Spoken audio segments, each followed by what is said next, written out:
Welcome back to Your Trades on ET now, and talking about tomorrow. That's going to be an interesting day because that's going to be an earnings heavy day. A lot of nifty companies are coming up with their numbers. So let's start with the big boy Reliance, and let's go across to my colleague Soumit Sarkar, who is joining us to tell us what the street is expecting from Reliance this time. Take it away, Soumit. Well, Reliance Industries on a consolidated basis is expected to report a good set of numbers. If you see the company's revenue, they're expected to be higher around 10% on a sequential basis.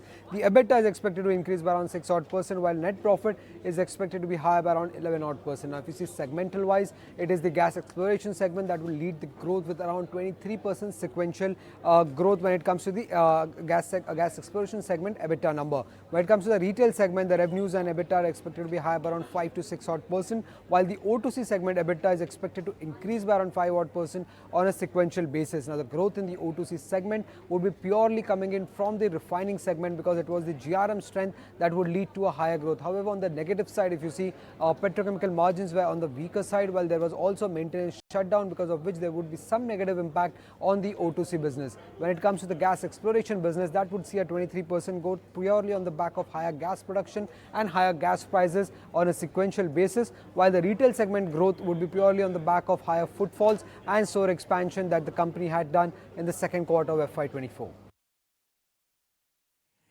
Okay, Soumit, but what about Reliance Jio? That another number that the street closely watches out for. How are the ARPUs expected this time around? Well, Reliance Jio, that is the telecom arm of Reliance Industries, that would see a muted set of numbers. Revenues are expected to be higher by only 3%.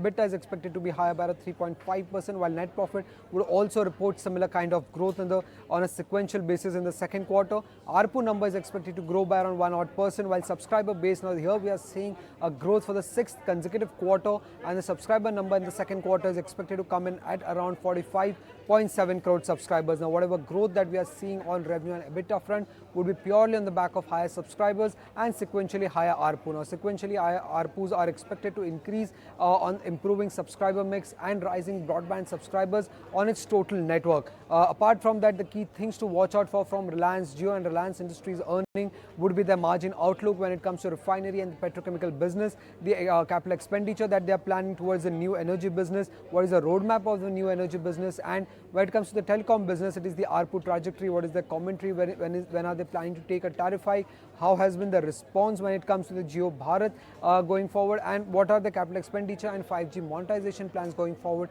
These are the key things that one needs to keep an eye out for from Reliance Industries and Reliance Jio earnings.